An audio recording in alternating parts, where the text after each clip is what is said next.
like to bring the June, well. All day. Okay, oh, that's tomorrow, June 13th, my brain, sorry, June 12th. Board of Ed, meeting to order at 7:04. Val, you can leave us in. Pledge of allegiance. I pledge allegiance to the flag of the United States of America and to the republic for which it stands, one nation, under God, indivisible, with liberty and justice for all. Okay, the chairman update. Will be a little long tonight, but last week was a very busy week for school events. Monday was scholarship and award night, and what a pleasure it was to see so many students rise and receive awards and scholarships. Our students received over $1.3 million in scholarships to the many colleges and universities they were accepted to, and the local scholarships totaled over $36,000. On Tuesday night, I watched as 9 dedicated teachers received their certificate on the completion of their first year of training of the Orton-Gillingham method of reading. Thursday evening, myself and other members of the Board of Ed had the pleasure of seeing the 8th grade moving up ceremony. Many of our 8th grade students will become freshmen at the Turtle Rock Memorial High School, while others will leave us to go on to other high schools in the area. On Friday was the culmination of the students' grade school education, high school graduation, arguably the most important event of the school year. As I stood on the stage, shaking each graduate's hand, I thought fondly of my own high school graduation. So many years ago. And I'm not telling. But for me, my high school graduation was a milestone event. Even more so important than my college graduations. I was an adult, I was free. June 13th is the last day of school for our students, except for the seniors, they're already gone. On behalf of myself and the rest of the Board of Education, I wish all the students a happy and safe summer vacation. Also to the teachers, and I know the admin and teachers will be busy working through the summer, but and when the students, when you return in the fall, ready, I hope you return in the fall, rested and ready to pick up your books and eager to resume your learning adventure. On a more serious note, last Monday and Tuesday, our community was violated by a vile, hate-driven act in the form of a despicable letter thrown on more than 100 citizens' lawn. This letter attacked current town officials, prior town officials, even a high school student and others. I believe it was meant to intimidate people from going to the polls this Tuesday, to exercise their constitutional right and civic duty to vote in the budget referendum. This is even more reason we must all get out to the polls and vote for the budget referendum on Tuesday, June 13th, from 12 to 8 p.m. The letter does not represent who the people of Thompson are. We must come together as a community and fight back against the person or persons who are responsible for such an atrocity committed against our community. There is a reason that community ends in the word unity. Thank you. Now I'll open the floor to the Zoom audience and the audience here for citizen comments. I'll remind you that the rules are limited to 3 minutes. Everyone gets a chance to speak one time. If you want to speak again, you will have to wait until the second citizen comments remarks. Be polite and respectful, and we follow Robert's Rules of Order. State your name and address prior to you speaking. Anyone have a citizen's comment at this time? Yes, sir. Good evening, ladies and gentlemen. My name is Curtis Lauder. I live at 56 Plum Road. And I know you guys had a meeting, I don't know if it was last Thursday or Thursday before. I was unable to attend at prior engagements. And I'm sure you've all been over this already, but I couldn't sleep at night if I didn't bring it up just in case. When I heard about what was going on between the Board of Finance and the schools, it obviously upset me greatly. I have two children in the school system. There, if you're not aware, I'm sure you are, I mean, no disrespect to anybody. The state of Connecticut, as far as I can tell, has a law where it is against the law for a Board of Finance or any other town funding to reduce funding to a school system from 1 year to the next. I'm sure you've been through this. I'm just curious how they're getting away with. Well, they are not reducing our requested increase below what you're referring to, sir, as the minimum budget requirement, the MRB, Yes, and BR. and we are, yes. They are not reducing us below last year's budget. Oh, okay. I What they are misunderstood. reducing Okay. is our requested increase. Oh, okay, I Okay, misunderstood. so they have not broken the law. Very They're good. within our right. They're within their right. Okay, So- that's my misunderstanding then. Thank you very Okay. much. All right.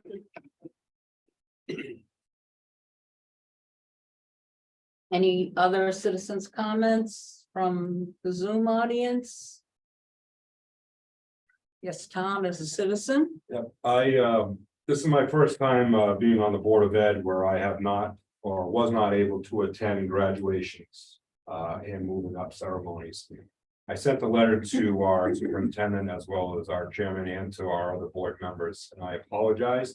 And I just want to apologize tonight in public that I look at this whole last week of school, between all the award ceremonies, graduations, moving up ceremonies, scholarship nights, all that as part of what I consider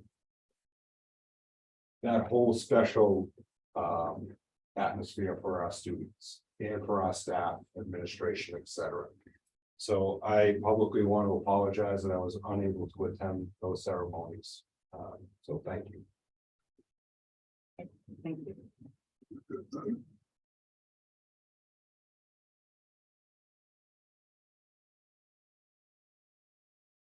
Okay, having no more citizens' comments, we will move on.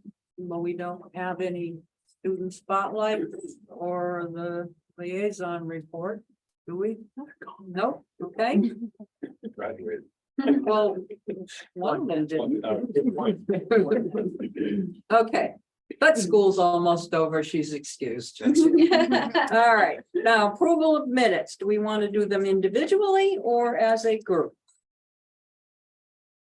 I'll entertain a motion. I'll make a motion to accept all of the minutes as. I'll second. Okay, all right, we are going to accept all the minutes as a group.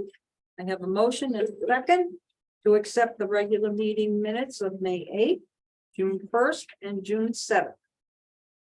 All any discussion on these minutes?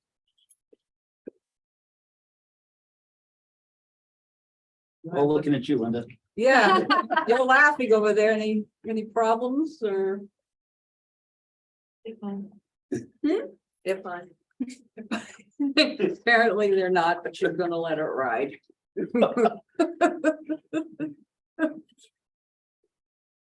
All right, hearing no discussion, I'll put the motion to the floor for a vote. All in favor accepting the minutes of May 8th, the special meeting June 1st, the special meeting June 7th, say aye. Aye. Any opposition, say no. Hearing none, the minutes pass unanimously.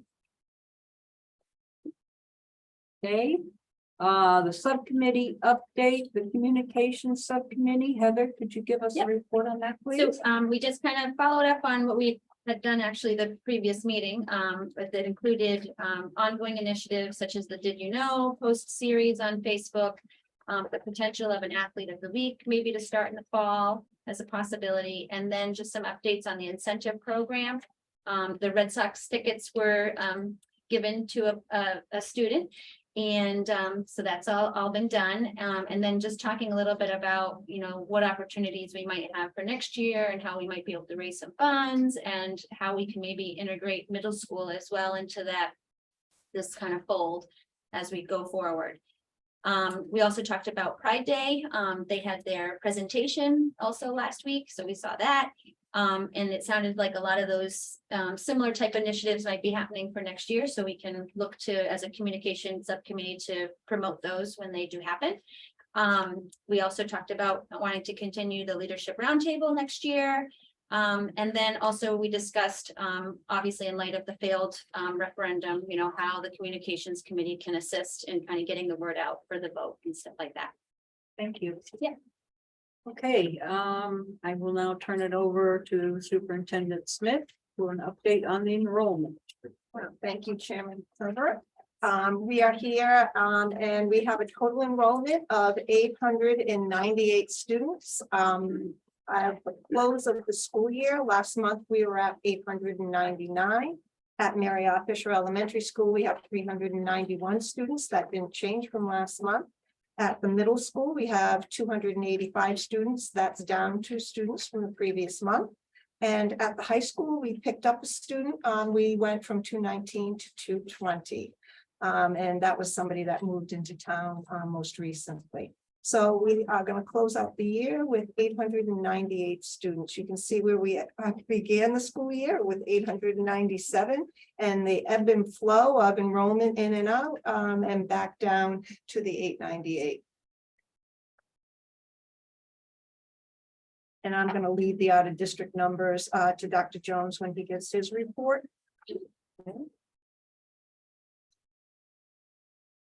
Right.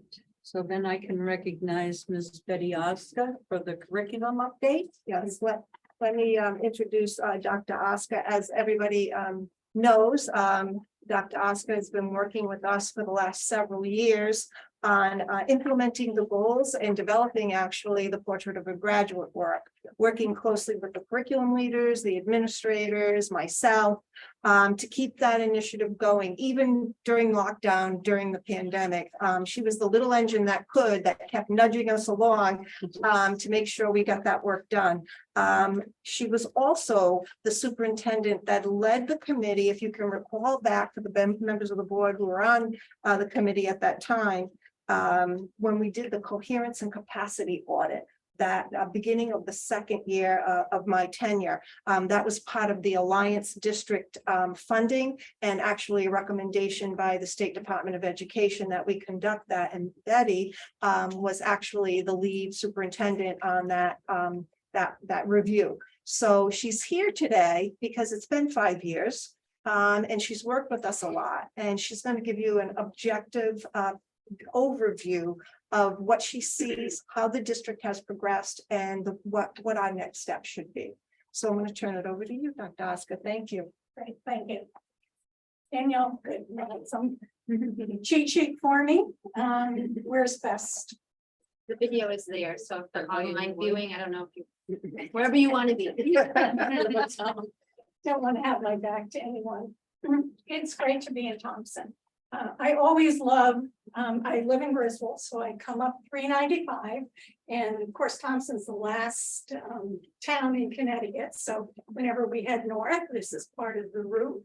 But after 5 years of working with your staff, with Melinda, with the administrative team, it's just like a little bit of home. So congratulations on finishing up another school year successfully, although Larry reminded me that there's a half day tomorrow, so we're not quite finished, but certainly it's very close.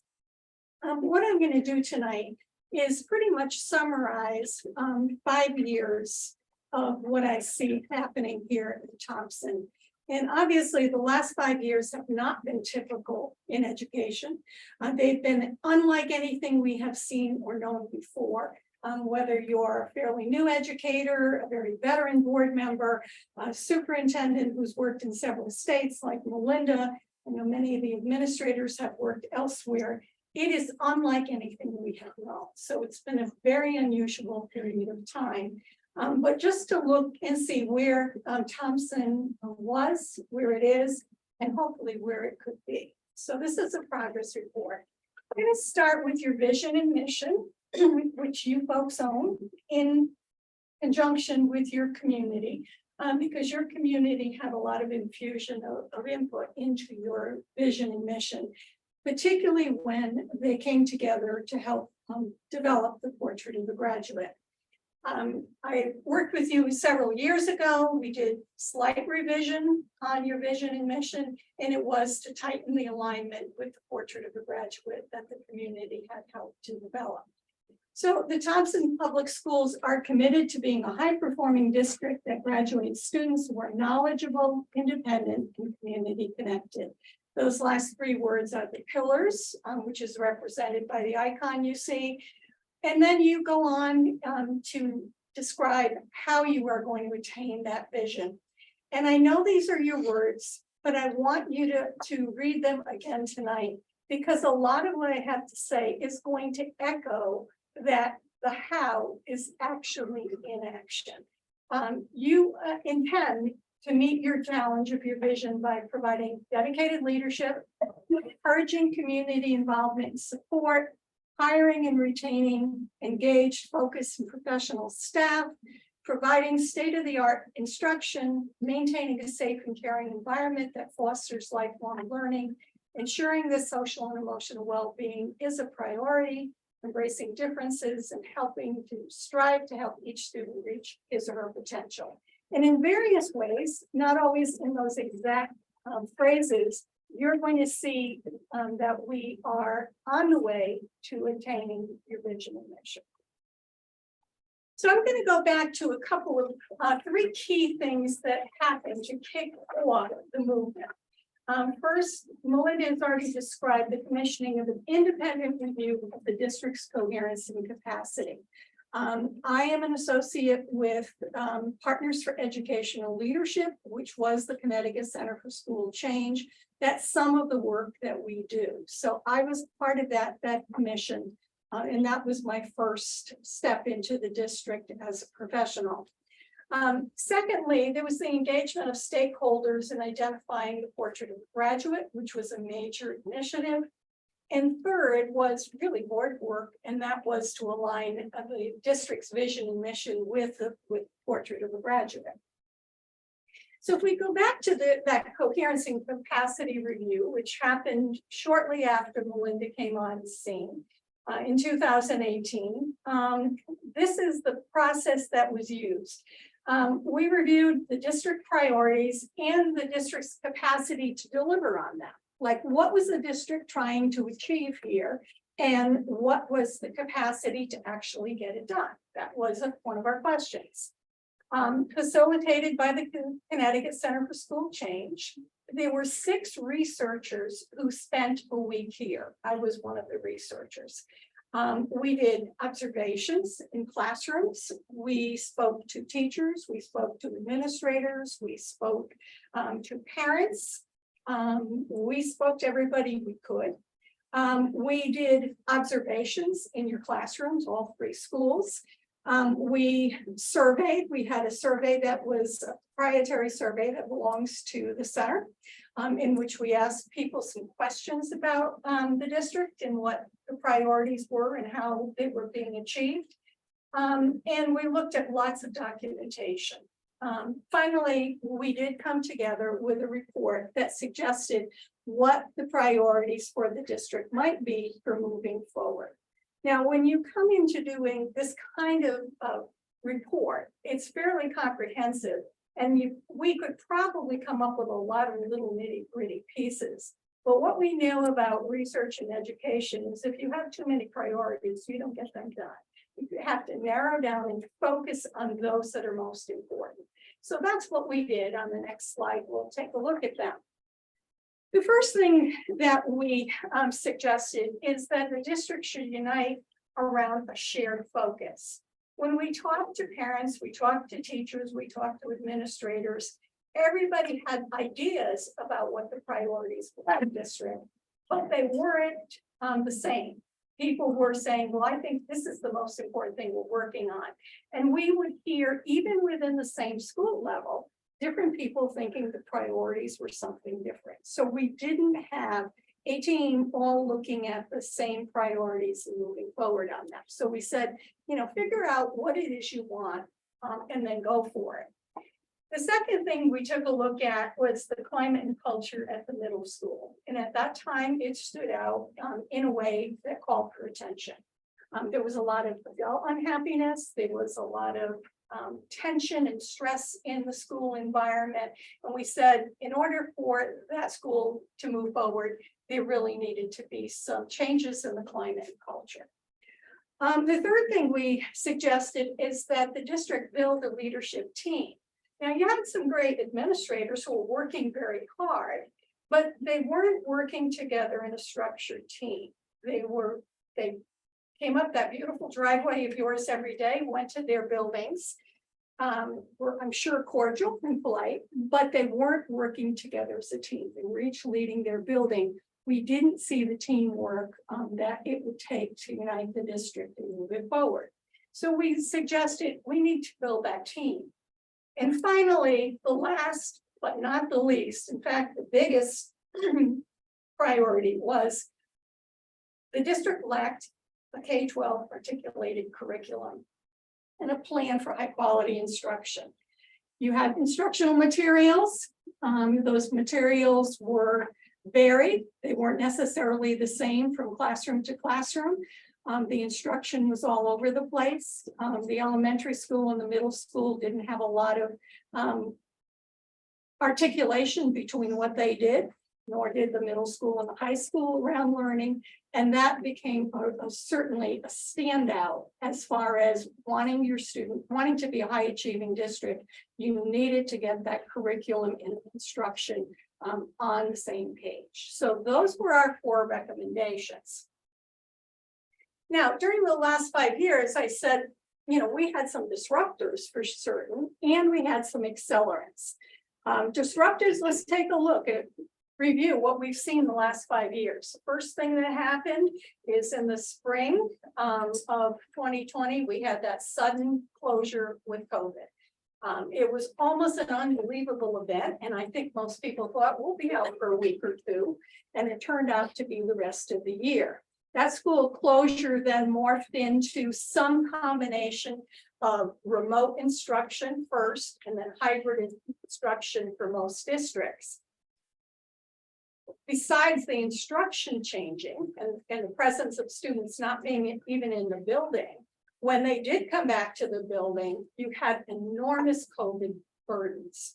I mean, who will ever forget the quarantining, the testing, the emotional piece, the absences? It was huge, all on top of trying to educate in some new ways. You also then had the physical and mental health challenges that came along with the pandemic. And those were owned by everybody. They were owned by staff, they were owned by families, they were owned by students, enormous. You had attendance slumps because either people were ill or they needed to quarantine and stay out, or they were fearful, but you had very poor attendance. And finally, you had eventually staffing shortages, which I'm going to talk a little bit more about later in the presentation. So these things were all major disruptions in school, and they haven't all gone away, especially when you take a look at the staffing shortages, you know how difficult it has been. However, on the plus side, there were some accelerants, some things that helped to move you along.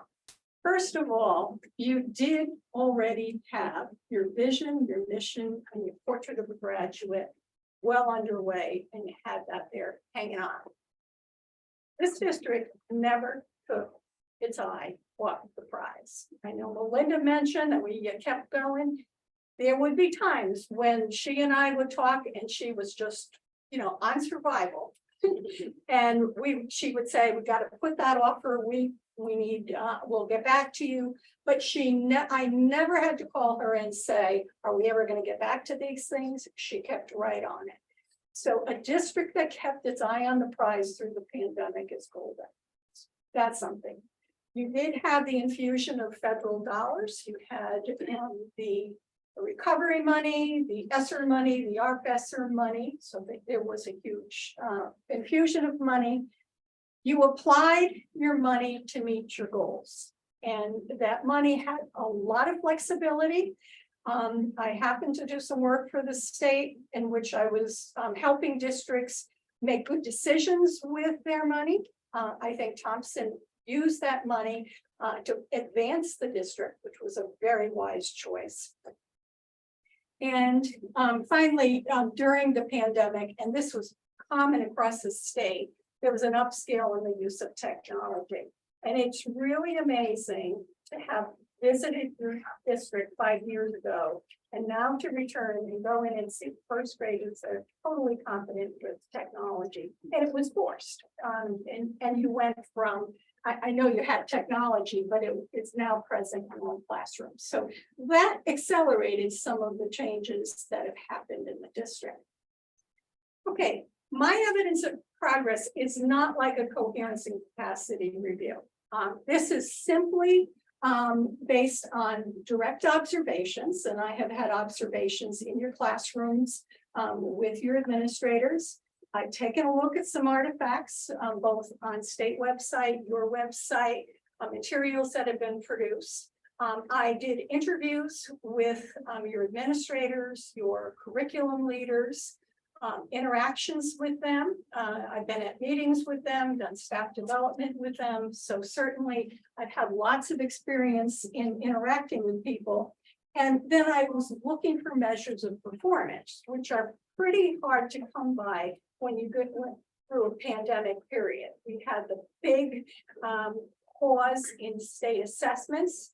There were no assessments one year. The next year there were assessments, but they weren't reported. And then we had some assessments that were reported, and everyone knew that after all of the disruption, that those assessments were not going to look really great. But I do have something to share with you, which I think is remarkable on your performance. Okay, so the first priority that I'd like to talk about was the focus around a shared focus. The portrait of a graduate was indeed developed. You had a lot of ownership from the community. The stakeholders that participated were not just Board of Ed members or not just administrators and teachers, but it was very encompassing. And there is that whole pillar of community connection. And I think that is a tribute to the composition of the committee that brought into it. So that is very clear that you have that community connection there. It's prominently represented in the buildings. When you come into the whatever building, you can find that logo all over the place. I did go downstairs to your celebration. I thought the meeting was down there, and I was out in the hall, but I could see the portrait of a graduate in the auditorium. It's ever present. It's well known by students and staff. It's not a mystery. And there's been widespread efforts to integrate it into your programs and activities.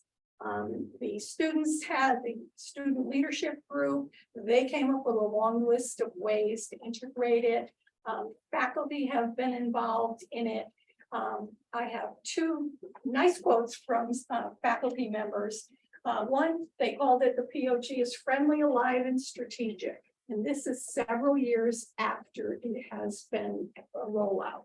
And finally, we keep looking at it as a North Star. So those are things that people are saying about your focus. So I think it's pretty clear that you have a long way on having a shared focus in the district. Creating a leadership team. Your team now holds weekly meetings on Fridays, 9 o'clock, right, Melinda? I have been at these meetings. They engage in very collaborative professional development to advance their district priorities. They work together to solve problems, to make plans.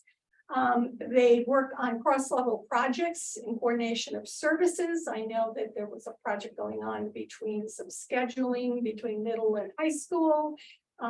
There are kids from one level going down or up to other levels. There's a lot of cross school projects going on. Leadership team members support each other with coverage and problem solving, particularly during these pandemic periods. We would be in a meeting and something would happen and somebody would jump up and say, I'll help, I'll go, I'll do. And there's a lot of that very willingness to reach out to each other and help each other. They have number 5 is extremely important to me. I was thrilled this spring when we did cross-level observation of instruction.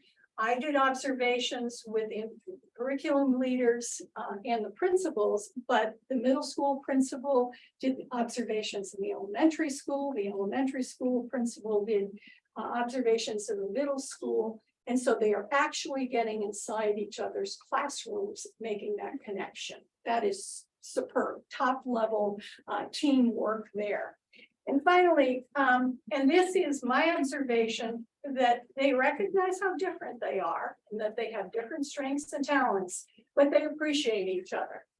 They told me in the interviews, and I'm not revealing the details of the interview, that they like this person brings this to the team and they really appreciate one another.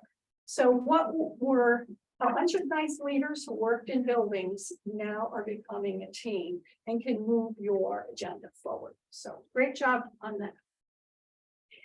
I'm not going to say as much about the culture and climate at the middle school, but I do have some observations about what I've seen.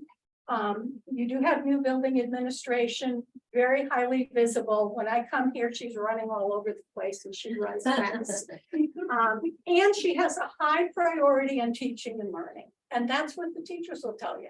That's her business. So she's all over the place and she's all about teaching and learning. There are some refreshed expectations about what culture and climate will look like at the middle school. There have been some hard conversations, honest, but making sure that kids' interests are always kept front and center. And myself, I can tell you when I walk into the office as a visitor, it's very welcoming. The environment is really perked up, and everybody there has been pepped up to really make you feel good when you walk into the middle school. So those are my observations. That's not the big work. The big work is priority number 4. So let's take a look at that. This goes on for multiple slides. And obviously, I know we have Patty here tonight. She's one of our curriculum leaders, but we have a science curriculum leader and we have an ELA curriculum leader. And the 3 of them together have done a lot of the heavy lifting in this 4th priority. And I really think you need to credit them with having done some amazing things here because it is a very, very different district. Your K-8 curriculum in those 3 major subjects has been documented. The 9 through 12 curriculum is well underway. We expect to see that in finished form for September. The science program, it's been restructured. The model now has a dedicated science teacher at the elementary school. That means that there's a guarantee that every elementary student has science on a regular basis. It was getting crowded out of the schedule before. There's a curriculum, there's a dedicated teacher who is perfecting her professional development in science. So what a big step forward that, and I think you're going to see some real changes in the coming years on your science performance on test scores. There's inherent articulation in the academic programs. When you write a curriculum and you make sure that one year connects with the next year, so it's not different vocabulary, not different methodology, you inherently connect the program. That's been done. And the instructional support has been available to the teachers. When I meet with the curriculum leaders, of course, you know, it was a new role for them. They were experts in their field, but now they were stepping out of their classrooms into other classrooms and into other grade levels, some of which they had never taught. They became more and more in demand. And by the last time I met with them, they said they were crazy busy in a very good way. People were looking for support in how to do things better, how to teach certain concepts, how to access certain materials. They have been certainly used to a great degree, and they have a lot of the credit. They should have a lot of the credit for being catalysts in the process. The administrators have been directly involved in program monitoring and support. You know, we actually made ourselves an observation form where we said, what should we expect to see if the curriculum is being implemented as it is intended to be? And our curriculum leaders helped us to make that tool so that when we went in for observations, we weren't unguided, we were guided by the curriculum. There is a curriculum feedback process. Since that curriculum is new, the leaders are meeting with the teachers after units and deciding, you know, what needs to be changed. Do they need to move some material around? Are they giving too much emphasis to some areas, not enough? Big element in new curriculum is always pacing. Pacing is always too slow the first year because they're trying to be very careful. So they're making notes about where pacing needs to speed up, but doing that in a very guided way and systematic way. I heard you celebrating that you have trained 9 staff members in Orton Gillingham, and that is such a super piece to be able to put in some intervention support for your disciplines. And we did a similar thing in math recovery. How many math recovery people? Well, we trained a group of 5. And you're going to do more. We are going to do more. So we are going to have that support so that all students will be able to achieve your curriculum. Science at the middle school, what you can observe when you go into the classrooms, they're building on the elementary school where science notebooks are now being introduced. The middle school is using it. They have a vibrant use of technology in the middle school. There's a lot of hands-on learning. That looks really good. The observed instruction says that the methods and materials that are being recommended by the written curriculum guide are actually what we're seeing. That's one of the things when we did the observations. Are they using what we intend them to use? And the answer has been an overwhelming yes, they are using the methods and materials. And finally, there's evidence of strong teacher efficacy. One of the quotes that I recorded was said, this was at the elementary level, whatever it takes, we'll do. That is how teachers have embraced the challenge of 3 new curriculums implemented at the same time. And there is some data that suggests Thompson has defied predicted levels of pandemic achievement decline that have been predicted. Now, if you go back to go to the next slide, Daniel, you've got time. This slide actually comes from the Georgetown University, which runs the Economics Lab, which is the center of educational finance for the country. It's all research-based. During the pandemic, they put some new tools into place. And I drew from one of the tools they have, which predicted how much learning loss a district would have experienced or did experience because of the pandemic, based on the level of achievement that the students went into the pandemic with. They took the test scores from Thompson.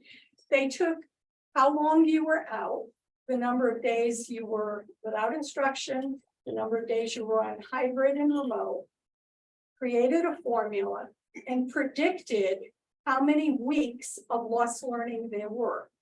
The 9 weeks of lost learning was in language arts and 11 weeks in reading. So there was a fairly substantial loss of learning if this formula played out according to predictions. So I said, well, how are we going to measure that? So I decided that, well, you know, on the state website, there are indices for each district each year with the testing that talks about what your performance looks like. So I said, I wonder what happens when I look at the number of points of lost index points that Thompson had versus some of your neighbors. So if you give me another slide, we're going to take a look at some of your neighbors, and I'm only going to call them District A, B, C, D. But I'm going to tell you they're Eastern Connecticut neighbors. All of those A, B, C, D have a high school because I wanted to have some comparable units to look at. They all have a middle school. 2 of those districts have more than 1 elementary school. So I chose 1 elementary school, but they were comparable because I didn't want to inflate their learning loss by saying or deflate it. I wanted to take 1 elementary unit, 1 middle, 1 high school. So District A, when you combine what kind of loss they experienced in science, math, and ELA at the elementary, middle, and high school level, they lost 34.7 points from 2018-19, which was the last year that we had test results before the pandemic, to 21-22, which is last year. This year's test results are not yet indexed, so we can't use them. So 34 points down total. So that's pretty significant. B, District B, 28.26, C, negative 44.6, D, negative 33.7. So the Georgetown is pretty good at predicting. They predicted that you folks were going down a similar line. Next slide. Look what you have in Thompson. Now, did you have some areas that went down? Yes, but you had other areas that went up. And the net up and down, you were up 5.1 in your index.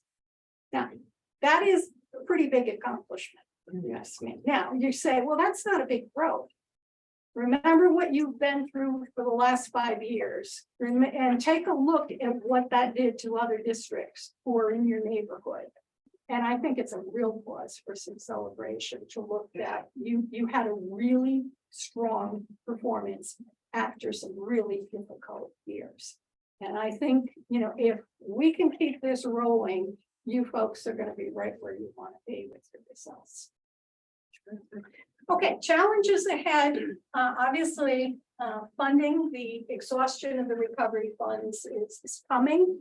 The funds are either to be expended, some of them by 2023 September, some by 2024.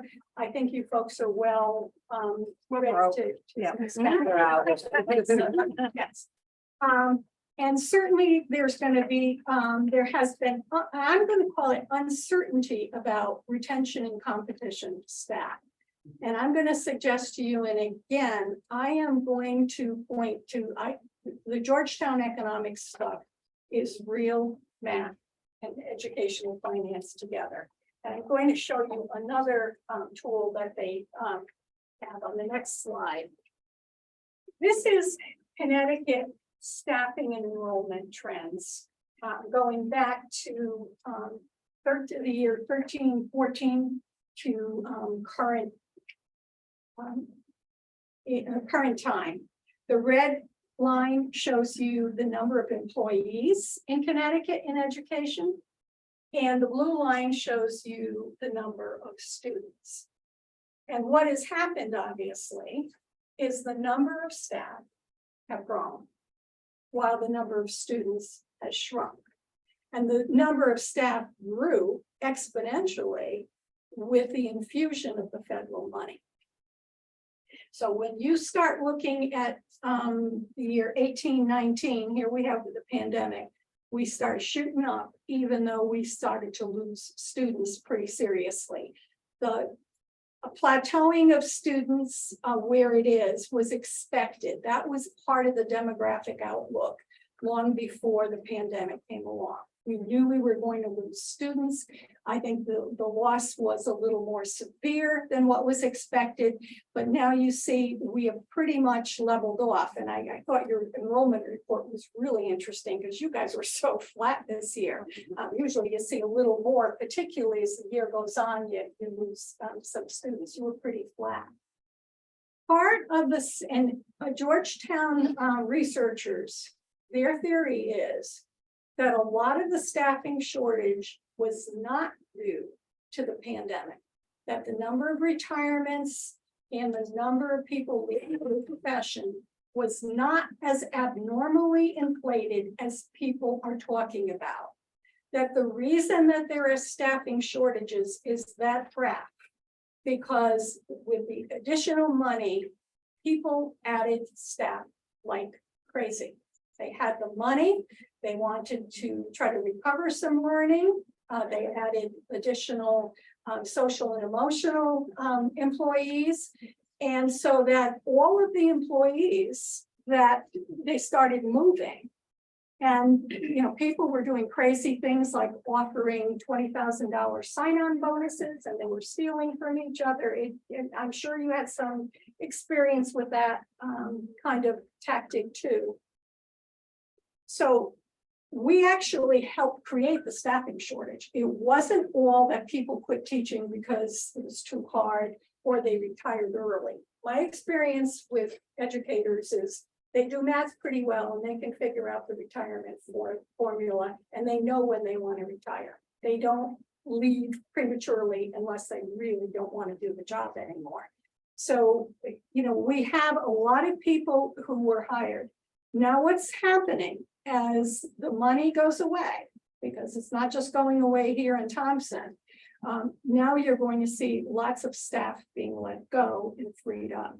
So I'm not sure that the staffing shortages are going to continue to look like what they've looked like. In fact, I'm quite sure that you're going to see some relief in the coming years, because districts can't afford to retain all of the employees that they were able to have when they had all of the recovery funds. So I think that's going to be some relief to you in the next few years, as with everybody else. But meanwhile, work ahead. If there's one thing I would say, and I know you have a referendum tomorrow, correct? Is sustain the availability of support and development in those 3 curriculum areas. I can't tell you that you're not going any further with progress if that curriculum doesn't stick and the instructional development doesn't happen. And you're well on your way, but you're not there yet. So sustaining that, I think, is critical. I would give high priority to recruiting, developing, and retaining your high quality staff in those 3 areas. I know it's been tough to get, and I know you picked up, some new science staff this year, but if those 3 areas can get solidly staffed and keep them, that's going to help you too. I know there were some real challenges as people did some coming and going, and there was illness. Some of that can't be avoided, but if you can stay solid in those areas, it's going to help your development here. Get that high school curriculum completed. Review your assessment systems for all 3 areas. That's an area that has not been developed yet. Usually is the 3rd area that gets developed. Usually write your curriculum, get your instruction aligned, and then you go for the assessments that will help drive it, so that you can look at data and use that data to continue to improve. I'll talk about that last one. Okay, go ahead, give me I didn't animate this correctly. Employ that math recovery expertise for interventions in student success. You've got it.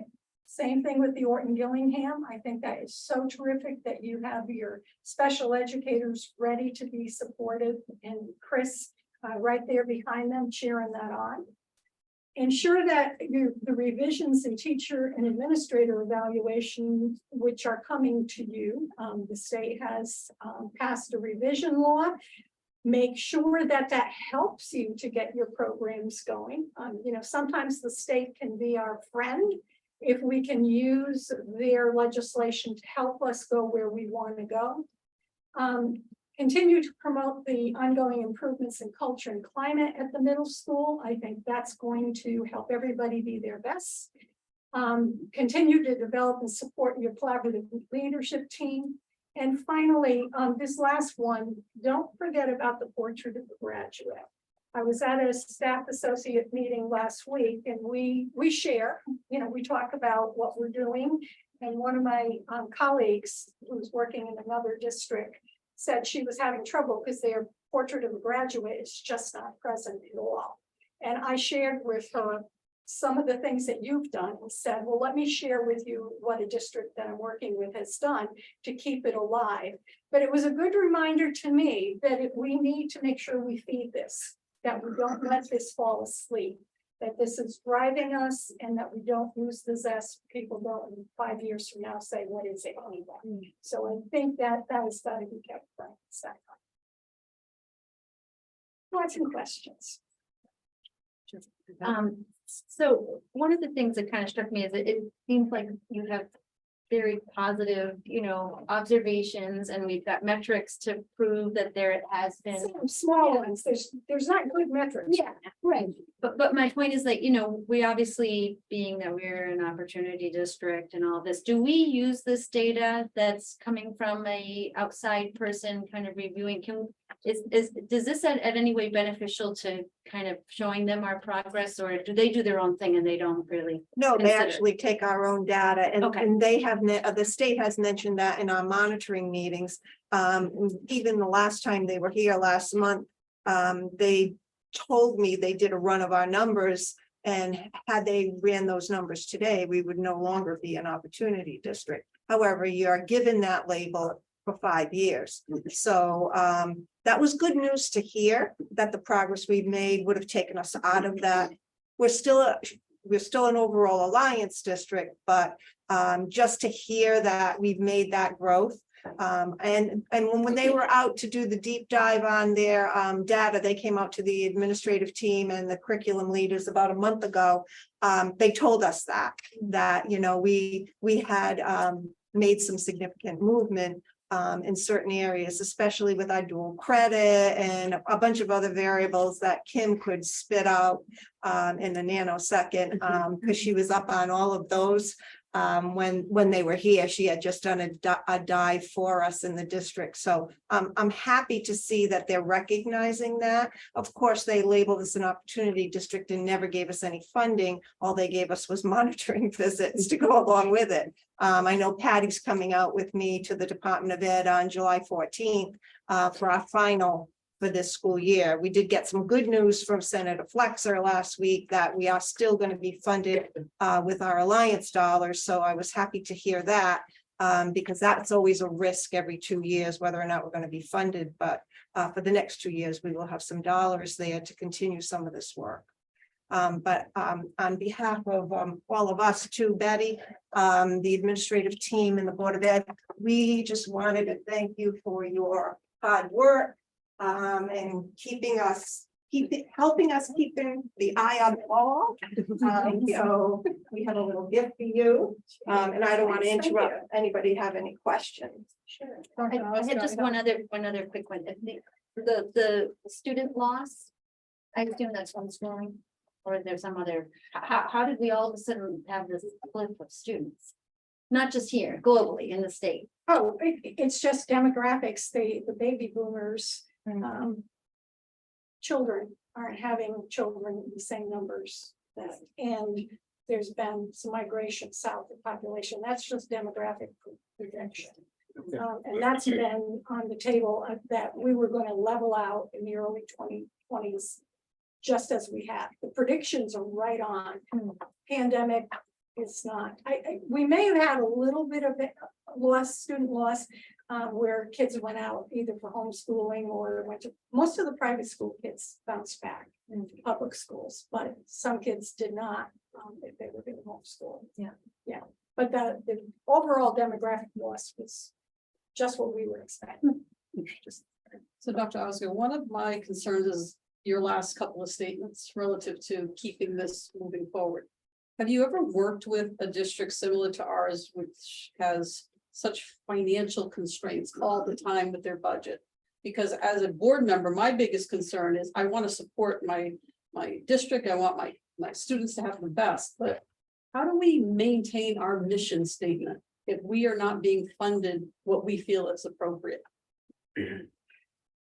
I was superintendent in Griswold for 10 years, not terribly different demographic than Thompson.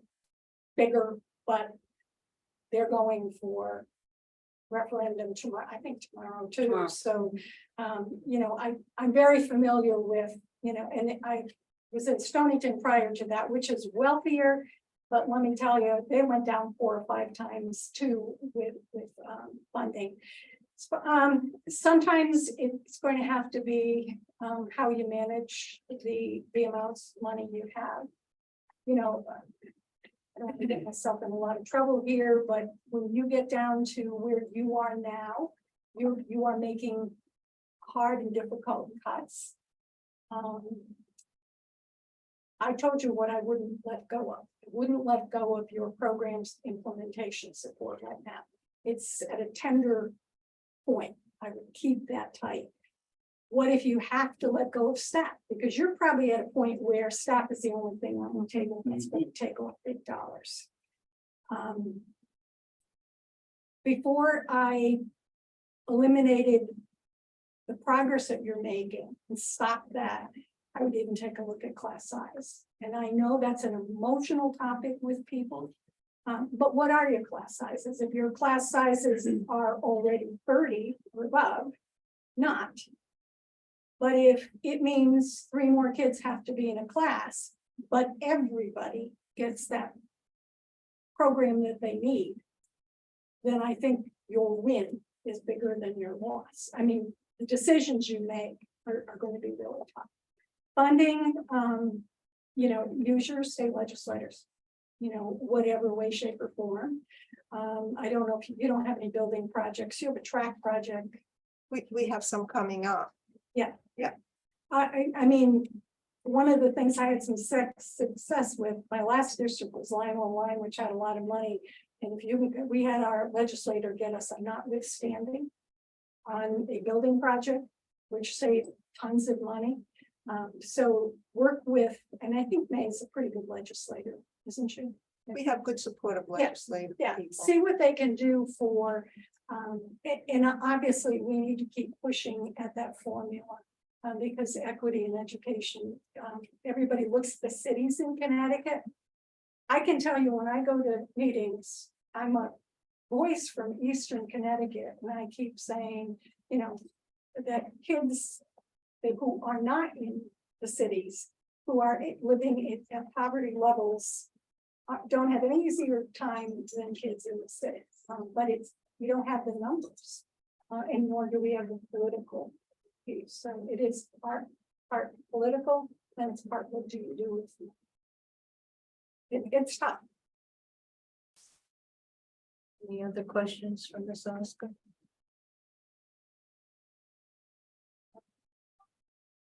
Yes, Tom. Thank you. So my question is kind of like what Val was just saying. In our area, obviously being the true quiet corner. We have a lot of transient families that are coming from, let's just say Massachusetts, okay, coming into Connecticut here. We have limited resources, limited revenue stream, in a town that has probably exceeded our availability to generate revenue, keep up with costs, okay? Mandates that are put on small towns such as us by state and fed going unfunded. Is there, or do you know of any situation where we can lobby with the state and the fed and have these programs funded? Because at this point in time, in our town here, I think we generate 2.3% of our revenue from industry. The rest is on the taxpayers' shoulders. But yet the burden on the taxpayer, which is mandated by state and fed, we can't keep up with it. Absolutely not. And perhaps the biggest pressure has been in this area of special education, where the costs are hard to contain. And the state has fallen short on its obligation time after time. I'm not sure what percentage they're reimbursing you at right now, but Not enough. 68 point something, wasn't it? No. But excess cost threshold, That's correct. I thought it was 76. But the 78. dollar amount raised, so it was actually a net loss when it's all factored out.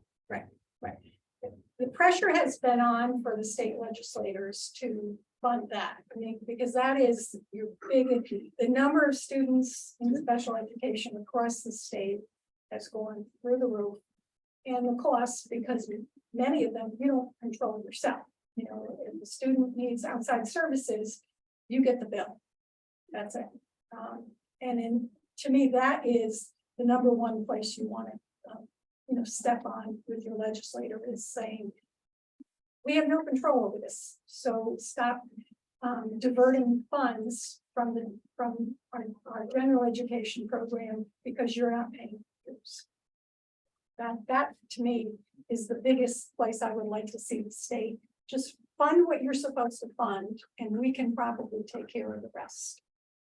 Are there any other school districts that are having this conversation and are looking to be like a unified message?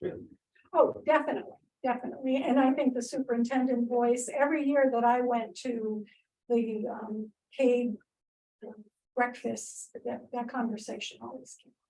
Yeah. It's always on the agenda, but right now the state has money. So if they don't come through now. That's just it. I mean, the state, the governor, everyone's saying, okay, state of Connecticut, we have all these funds, but yet. Here we are, our districts are going to be, literally, we are here with our hands out right now. And for, and I don't want to speak for the whole board. But we have a governor that's saying that, and yet our school districts are suffering. It's kind of hypocritical. So I know I'm not looking for you to solve. No. There's a unified. But if there was a way that we could, put our resources together with other districts. There have been efforts to do so, and I think that it has had some impact. I think before the pandemic, the resources at the state level were so tight, they couldn't do anything. Now that the state's had a few good years, I think it's time that they could do more than they're doing. That's why. Well, we have had a letter campaign to both our state representatives, to our state representative and both our state senators for our districts. Supposedly, we've had one of our state senators come visit us. We talked to him. At least our voices are somewhat heard, but hopefully next session they can continue to talk about it, but the budget's been set and we haven't. This gentleman here who came in tonight and, spoke about the MBR. Yeah. Minimum budget. That was a godsend when the state said that. You couldn't go below the amount that you had paid the previous year. that was a real help. The problem is inflation is so crazy right now. Mm. That's not enough Right. just to keep your services Oh, low. I know. But, you know, it hits both the town and the school. And unfortunately, our citizens of this town have been conditioned to see their tax mill rate only increase by between 0 and half a mil. And in order to meet the inflation rate, we needed at least a 2 mil increase. And that didn't happen this year. That got voted down. And now we're going for less, just slightly under a mil tomorrow. And that's not going to meet our obligation, all our Right, obligatory. you're gonna have to make some tough choices. Oh, yeah, we're gonna have to make some drastic cuts in the school and the town. So, yes, Danny. All right, so I have a comment and question. I first want to say thank you. This presentation was great. It was enlightening. I've learned a lot. But as we just spoke, we're in referendum 2. So referendum 1 left us with we're gonna have the difficult choice of cutting $1 million from our school budget, from the increase that we requested.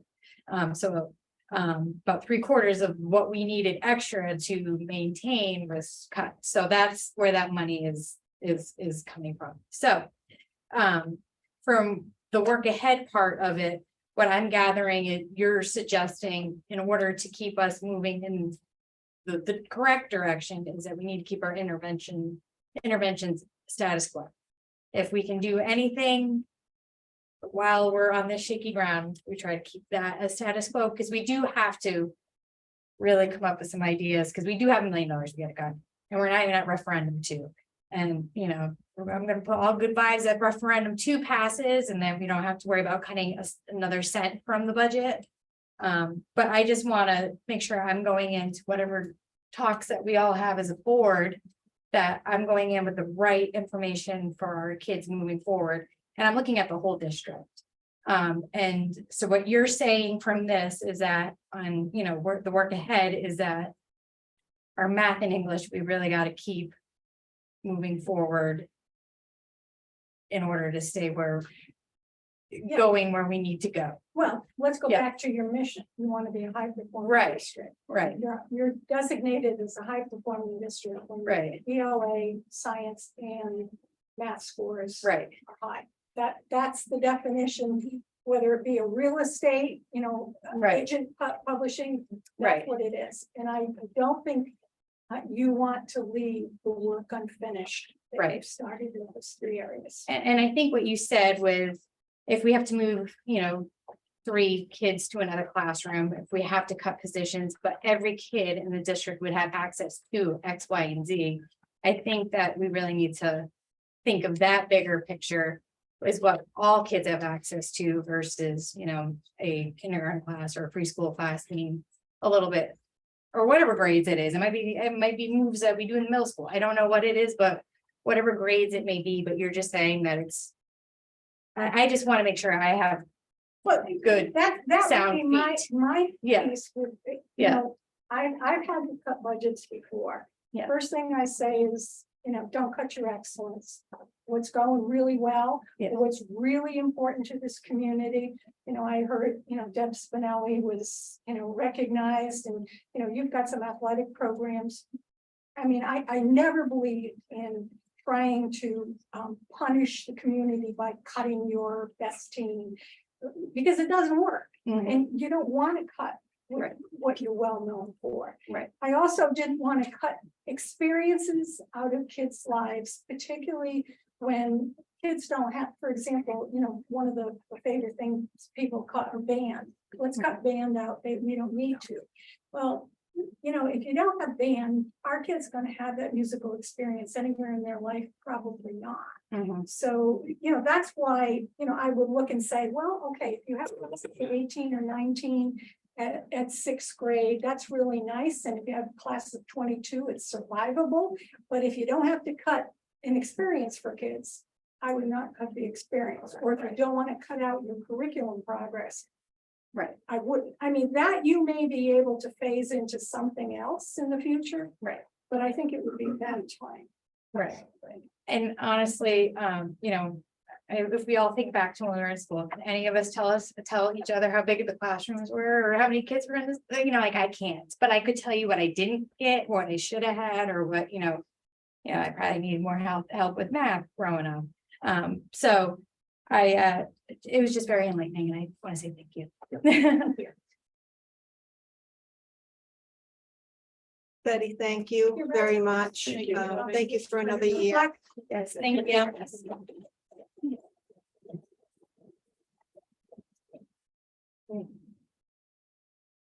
Okay, now we have the administrative reports. I'm going to start with Ms. Granat, middle school. So that was actually a big focus on our presentation. Worries in the hot seat, yes. Good evening, everyone. So I'm just gonna close out this year by first thanking our teachers and faculty and staff who are very dedicated and, always doing what's right for our kids. We had a lot of celebrations in the month of May with National Junior Honor Society, with our PBIS. We ended with the band coming and they did an awesome job of having some school spirit. Especially want to commend the 9 teachers who are certified in OG now. That is going to be an outstanding win for our district. So thank you to Superintendent Smith and Dr. Jones. That is just, and all those teachers who worked so hard. That was hard work. Let me just tell you, they certainly have earned that. Also, I did want to take this time to acknowledge our our support team, who worked diligently this year, working on attendance, and we have dramatically improved our attendance at the middle school with our chronics, and that is a big shout out to Mrs. Bailiff, Mrs. Popovich, our vice principal, Mrs. Flacek, and also with Teague and Greg at our side every meeting, every week, working very hard to make sure that our kids are present. So I've shared with you all, I think you have it. If you didn't, I will resend it. I did send it to Superintendent Smith. I gave it a glance of all that we have done this year. And I just want to thank you from the bottom of my heart to be able to come to work every day and serve our students. Thank you. I have a question.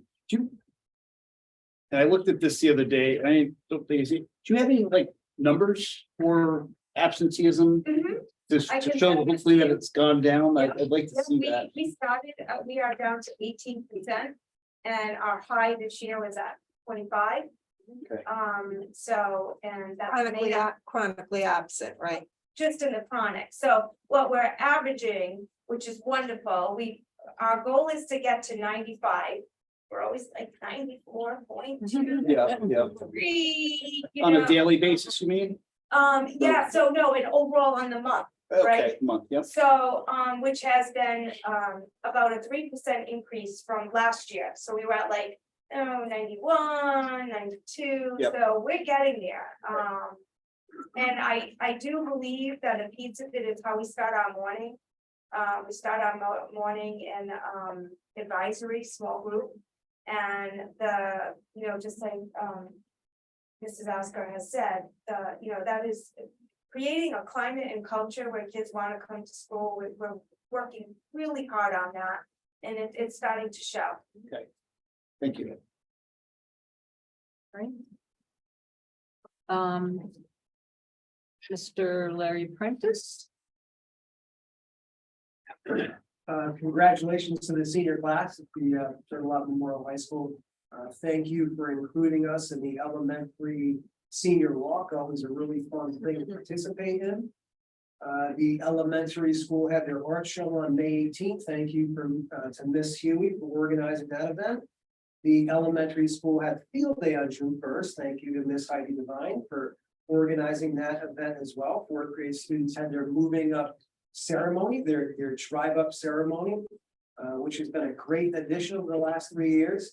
Thank you for the fourth grade teachers for organizing that fun activity.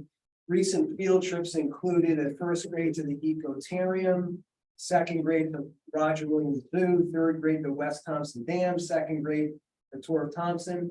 Thank you goes out to all the teachers and the chaperones, of course. Congratulations. I'll echo the same remark that Ms. Granado had. Congratulations to those teachers that participated in the OG training. Tracy Anderson, Jennifer Bessonere, Lindsay Calarco, Jesse Buquette, Gina Lambert, Gina LaPlante, Kayleen Taft, Jacqueline Tuttle, and Lauren Kirby. All of them did a tremendous job. Shout out to everybody. Really, there are too many people.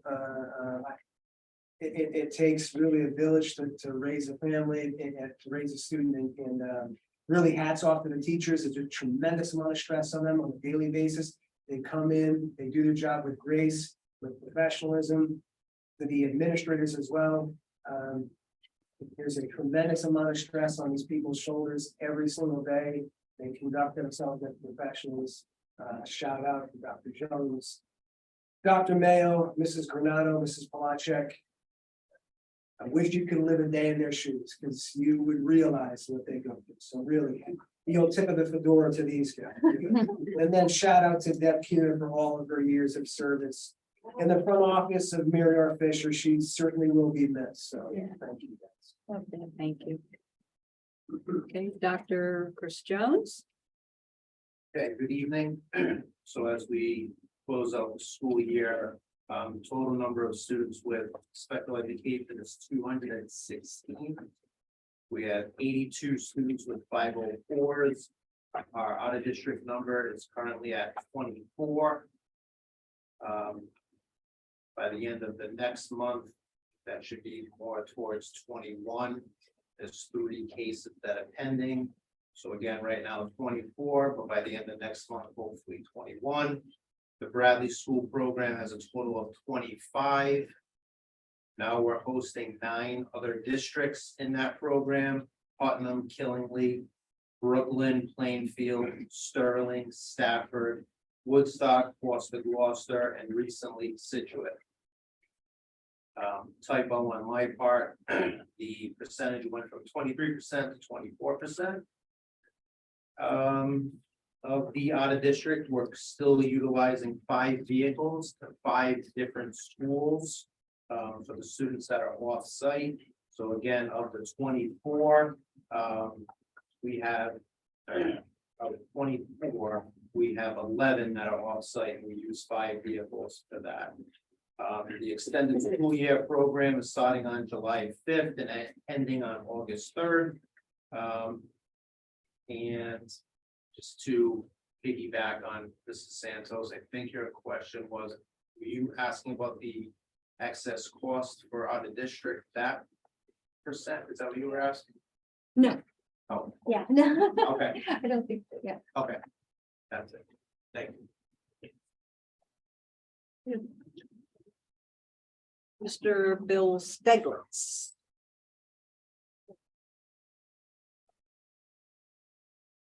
Chugging along in the finance world, revised budget hasn't changed, still at 19.8 million. Year-to-date spendings at 16.7, 85% of budget, which is right around where it was last year.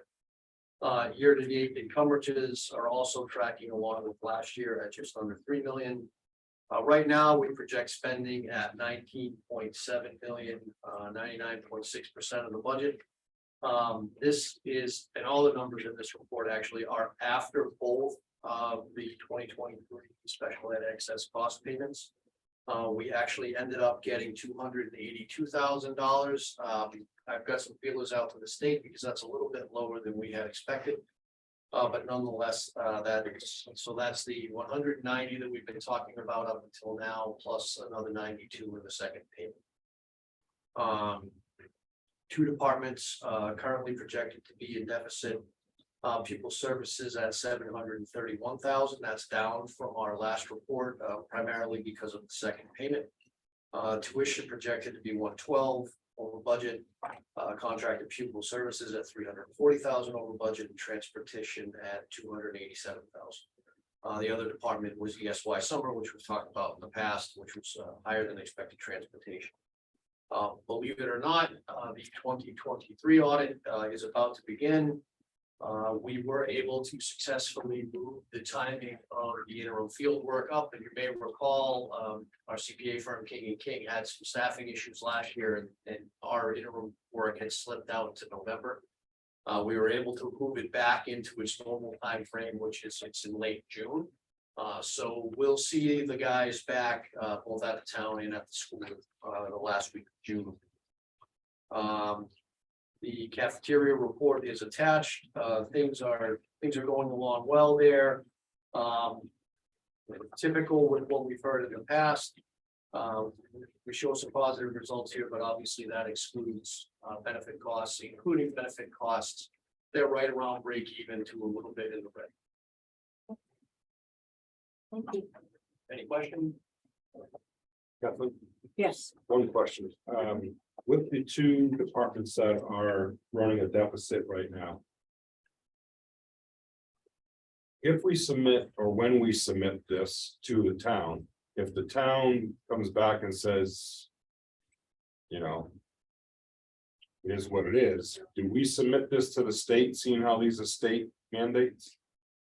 Or well, can, right now, when we submit this to the town, we submit it as a bottom line budget where we're not running a deficit, so, Right, we are still in the black right now. yeah. We're actually, our condition improved very modestly from last month. Obviously, the second payment on excess cost helped out there. But one thing that we really haven't talked about, you may recall last year, we jumped on trying to trim back encumbrances pretty early in the process and trying to manage that. One of the things is I sit back and I was thinking about this and all the members of the finance team as we were kicking this around. What we saw was we may have gotten a little bit ahead of ourselves last year. And it looks like it might make more sense to let things develop a little bit. So Eileen has actually started that work now. Whereas last year we started it probably about a month and a half prior. Yeah. So our hope, and the reason we made that change was because we saw instances where we felt we could close encumbrances. Yeah. But then ultimately we had bills come in or things just developed in, I guess, a negative, for lack of a better word, way. So we felt like we made some headway and then we had to give it all back. right, So I think it made more sense to be a little more patient this time around. So the good news is that most of the work and hopefully the pickup that we can find from canceling encumbrances is not baked into this number. We had a couple items that were easy to grab from pupil services because we had a couple of students that were initially expected to come in or take certain avenues, and that had changed, so we were able to plug those quickly. But the reports have already gone out. I know Bill's been through his, and I think we're only waiting on one other department to hear back from. So hopefully we'll see some positive development on this number. Cautiously optimistic. I mean, look, we say we're in the black, where it's 73,000, I think, or so.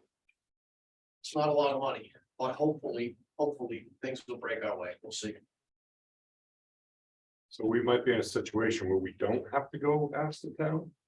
to There's a, cover it? there's a possibility. I'm not ready to say that yet because Right. it's just it's so close. Right, But we unfortunately, typical with the past, you really don't know for another couple months, really. Sure. We are making some accounting changes. We're a little more aggressive we're really trying to get closer to generally accepted accounting principles. I'm sorry, I just put everybody to sleep with that one, but that stops you from, it kind of precludes you from carrying encumbrances in a certain way. And it's really kind of a best way to do business, and that's what we're striving for this time around. You're talking gap? Yeah, I know, Kathleen, you and I are the only ones that get excited about that. And it's not the store? yes. So, Wait, no one. You mean there's a gap in our gap? Okay, now, Mr. Bill Birch, happening to our facilities. So we, last month, we have just been trying to keep up with everything going on day to day. Moving the chairs, moving the stages, dragging the hoses out to the field. And now we are in the mode of trying to wind up and get going because as of Wednesday morning, the guys hit the ground running and try to get ready to open up in September. We only have one major construction project going on this summer, and that's the Connecticut Water Project. They'll be bringing a new water main from Riverside Drive up the driveway to the water tank. That shouldn't affect us too much, except for some traffic variations for a few weeks. And that's pretty much it. You want to talk about the hot water heater? Not really. Oh, please. Bill, before you do that. So I was questioned by what we were just saying with the Connecticut Water. Are they disrupting any of the driveway? If they are, They're disrupting the whole driveway from Riverside Drive all the way to the water. are they paying for the repaving? They are repaid. Okay, thank you. All right, Concerned citizen asked. okay, you can put their mind at ease. Thank you. And to answer Melinda's question, I found out this morning, we've got a water heater that went in the high school. Thank you, $73,000, Bill. I don't think Go it's tight. $73,000. Really tight. Great, just like that. Heather, Okay, so last month we had 163 tickets that were closed out between the school and the town. Our school updates, we held another build workshop for high school to work on and build up their schedule. That was over 4 days. We had a live trainer to work with them. We're continuing to export data as all the grades are posted and discipline's been put in, all the attendance is closed and finalized. We're moving all that over to to Power School. We had a training today on Power Pack plugins, which will help us sync up all of our data to cafeteria system, the nursing system, Lexia, Niwa, Naviance, etc. That it also entails a document cloud system, which will enable us to email out report cards and transcripts and any other reports that we find necessary. And this week we're having a training for principals, a 3-day, half-day training. They're so excited. So over the summer, we'll also be having counselors, teacher gradebook trainings, front office staff, attendance. So there'll be several trainings going on over the summer. We have several state reports due this month that Danette is working on. And I just want to say thank you to Bryce. We had a very busy month in the AV world with all the graduations and concerts and field day, karaoke, everything. So thank you, Bryce. yes. I forgot something. Oh, No. Real quick, finance went through our Munis upgrade, which is our accounting software, and I just wanted to say a quick thank you to Heather and specifically Chris. Because there's always fun and games when it comes to upgrades, and this one was no different, but with their help and patience, we managed to get it through. And the bills are getting paid, and most importantly, our employees are getting paid. And we're getting used to the new environment, so thank you guys. I did one very good. Yeah, most importantly, employees get paid. Okay, Michelle Giamararo. Yes. So everybody's winding down for summer, but my busy season's just starting, so hiring is starting. We currently have a speech language pathologist still open, high school special education, we have high school English. As well as 8th grade 1-year contract for English. The good news about the 2 English positions is we have 9 candidates for the high school. And we have 4, I believe 4 I sent to Kim for the 1-year contract. Special ed and speech and language are going to be my tough ones this summer. We did fill the elementary school music already. Larry and his team did the interviews over the last couple weeks, and we have an amazing candidate who's going to start He's coming to visit me the last week of June. And we hired a grade 7 math teacher who's also an unbelievable candidate. As you saw in my notes, we had a very, extremely very successful health and wellness fair for these employees of the town and the school. I can honestly say, as the representative for the committee, we were so excited Everybody was smiling, everybody was happy. We had about 28 vendors after some people dropped out. They got samples, they got to talk about tax prep, and they got massages and chiropractic techniques done. It was a great day, and it was a great collaboration between the town and the school, which is what you all have worked for the last couple of years. And then I have a couple projects this summer. I have a Munis training day. There's a lot of programming in that Munis system that can really streamline the HR functions for the school and for the town. I'm really working with Bill and his team to update their job descriptions. They're a little outdated, so we're gonna work through and clean those up. What was my other thing? Patrick and I are working through some issues in ASOP, our frontline, our timeout software. We're gonna streamline some stuff, change some stuff, and clean up everything that we've had issues with for the last 2 years. So, any questions? When you're interviewing candidates, are you hearing anything such as?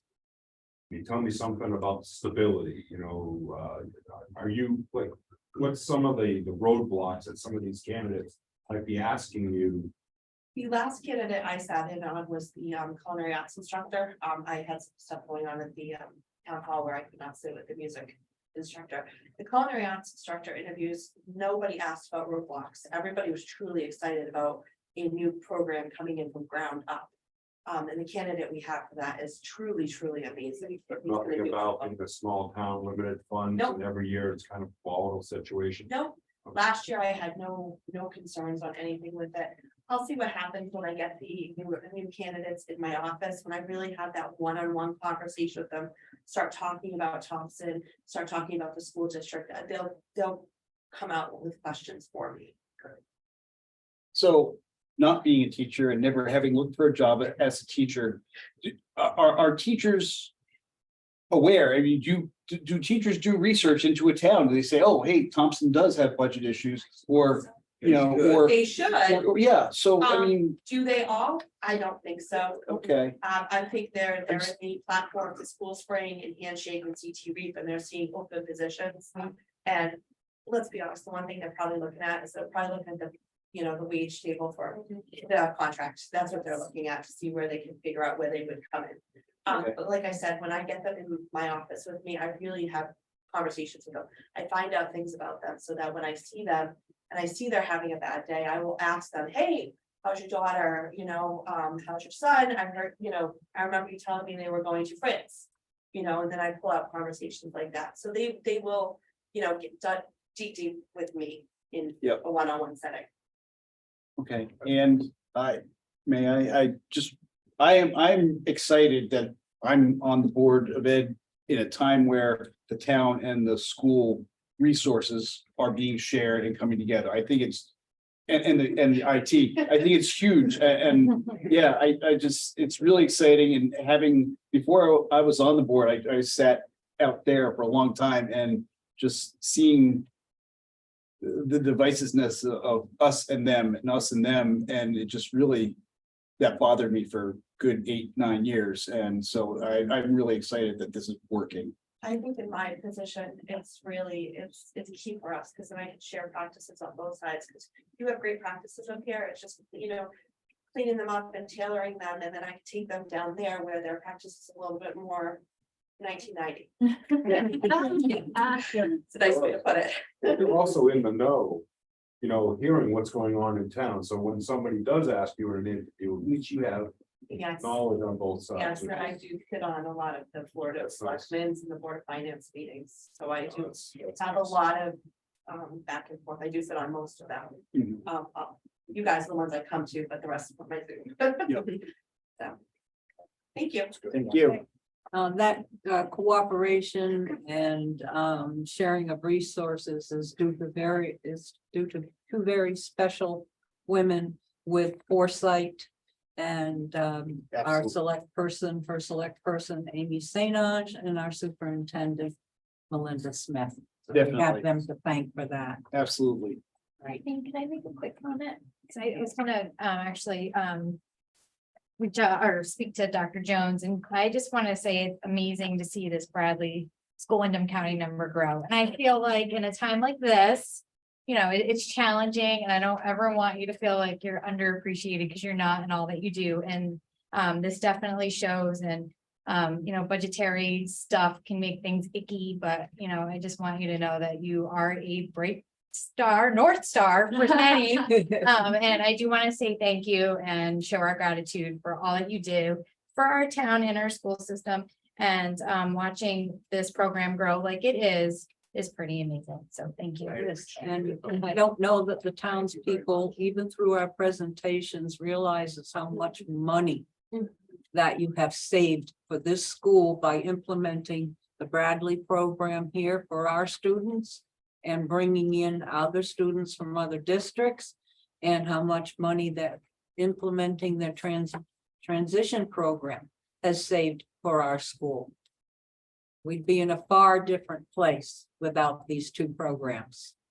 And I thank you very much for that, Dr. Jones. Plus, what you may not know is that on graduation, we graduated 2 students who transitioned out of the Bradley program into Gen Ed, and they crossed that stage on Friday night, and I couldn't be prouder of that work. I did not know that. That is wonderful.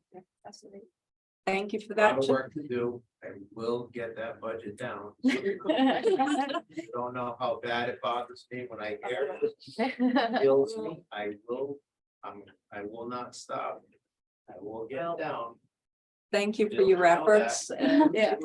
It's more important that you offer the services Yeah. that they need. That's- That's absolutely number one. Right. And in doing so, if you can bring it down, great. If you can't, that is not your fault at all. Right, no, that's true. It's just hard to hear it all the time, you know what I mean? Right. It's always not here, right? It's just always kind of thrown at you, special ed, and you're right.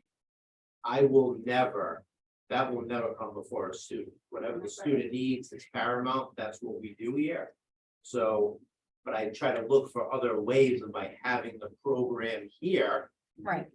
in the public school, that's the best way to fade out an out-of-district placement, right? Because it gives you that leeway to do so. And as you just heard, we graduated 2 students who came right out of that program.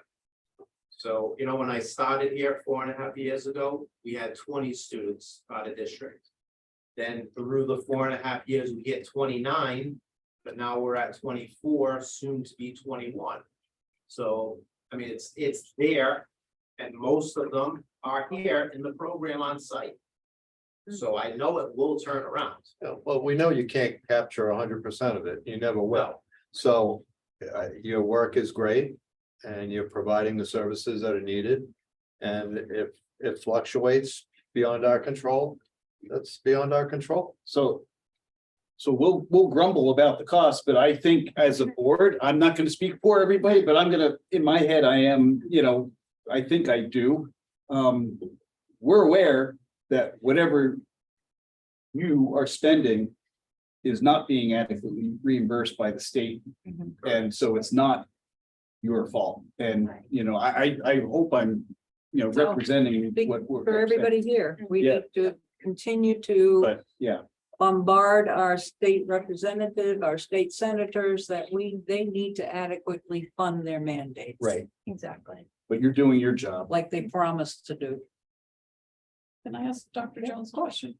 Chris, I'm sorry, I'm remiss from not asking earlier, but this extended school year Yes. that you're doing this year, is this something that you suggest to certain parents, or is it voluntary? Can you just explain a little bit about that? Like, do you cap it at a certain number? So there's criteria for students that show regression or recoupment during a break. So let's say Christmas break, when they come back to school, they've lost skills that were taught, then those students should be recommended for that service.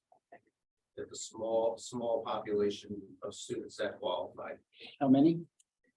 This year, it's 52, I believe. That's not that small. Let's keep. 52 of all of our students, Yeah. especially. I have one more question, and it's actually probably a cross question, because I have a note here.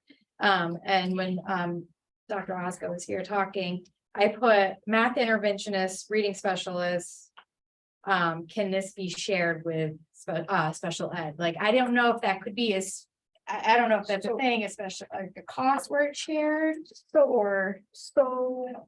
So the costs aren't shared because initially those particular interventions are a gen ed intervention. Okay. However, there are instances where a student needs a intervention from a reading specialist, right? Because there's nothing better to intervene with a student with a reading disability than someone who has been trained as a reading specialist. The good news is out of that group of 9, few of those teachers, how many? 4, 5?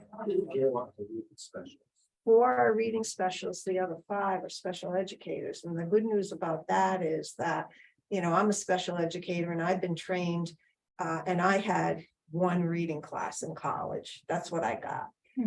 Where now these folks in special ed now have had an intensive year of study around reading disabilities, so they can help their students in a more appropriate manner using a tried and true program.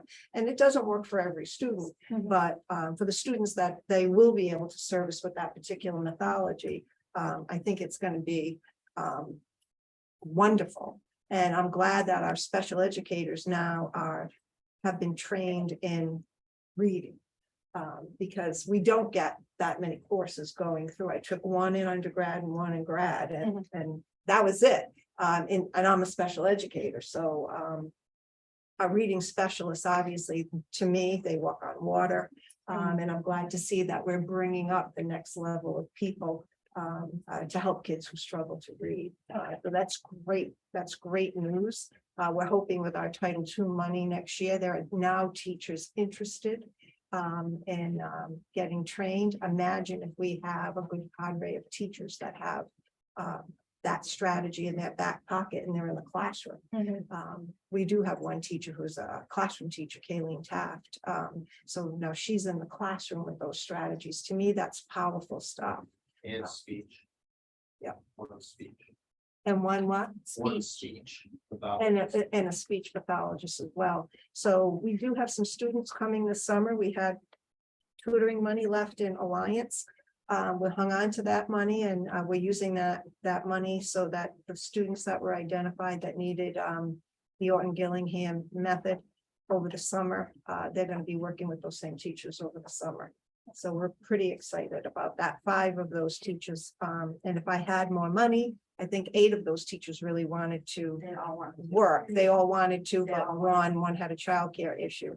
But we just don't have the funding. But nonetheless, we're going to still be able to offer a really intensive reading program this summer, and it was grant funded. So that's all good news. Should we at all be pushing for some summer schooling for some of the kids?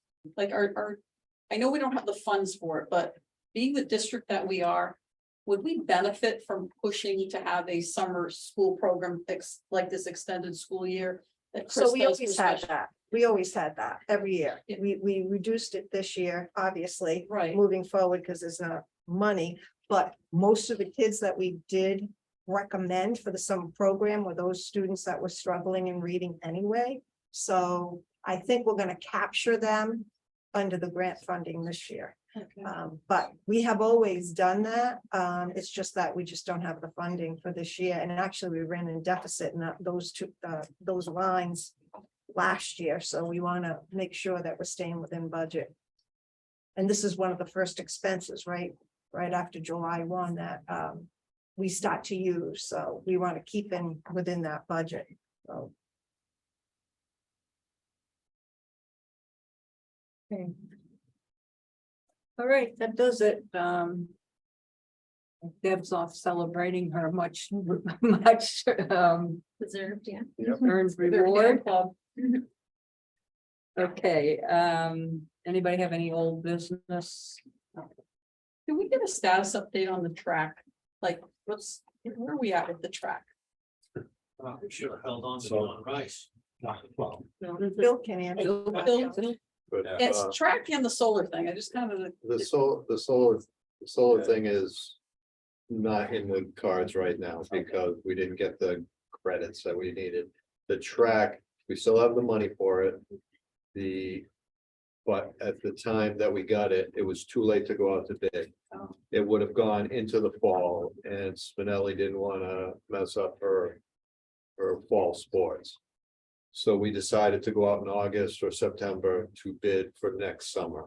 So it will happen, but not this year because it couldn't happen this summer.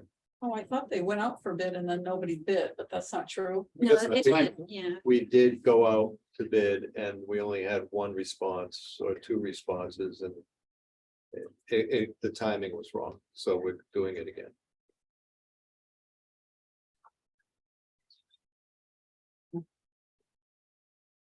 Right. Other. Comments, okay. I do have one question for Bill Birch. Bill, when do you go bid to lock in for oil? Usually like, around the holidays, November, December. Typically, and then quite often oil will also drop again, April or May. We've had our best luck right around Thanksgiving. Okay. So we're locked in for next year. It's already, we've already bought. Oh, where do we stand with the security grant? Security grant, he submitted it. So we submitted the security grant, haven't heard anything about it. Okay. And those security projects, those are not ready to go out to bid yet. Hopefully shortly after our meeting on Wednesday night. All right. All right, next order of business is new business and it concerns the non-union employees' salary increase. Kathleen. I would like to table this for two reasons. Number one, we don't have a budget yet. And number two, and more importantly, there's somebody on this list who didn't even go and vote. Now, we're all here monthly or twice a month, and we're out holding signs. And we're advocating for the students and the staff, and this person could not even take the time, and there might be a good reason. I don't know. But couldn't even go and vote. And that's unacceptable. It's like a slap in the face to each one of us. So I would like to see that I hope it passes tomorrow. Okay. And then we can see if. Because if I had to vote right now, I would vote this person get a 0 increase. That's how mad I am. Okay. And I agree, we do not have a budget yet, so I do agree that I think we should table this until we have a budget. It'll be retroactive anyway, but Yeah. just. Right, of course, and I agree with that. So this item is tabled.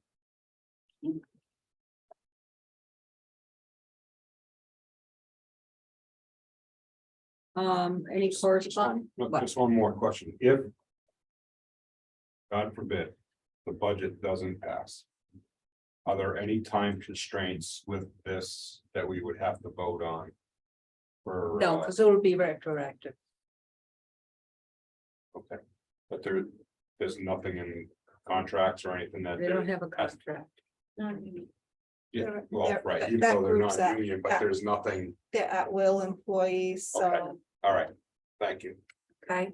Yep. Any correspondence besides that disgusting letter? Which I will not read. I didn't get one. No. Lucky you. I live on a dead end road. Right. Want mine? I'll give you mine. No, I've seen it, but. All right, I'll open the floor to citizens' comments again.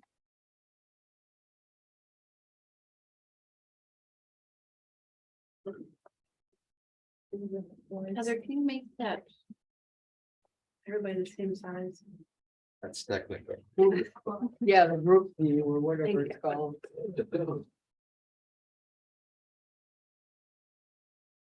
Have any citizens' comments from our Zoom audience? Let's see. I don't. It's easier to see in the Little blocks. the gallery view. I think I got it. Yeah. There you go.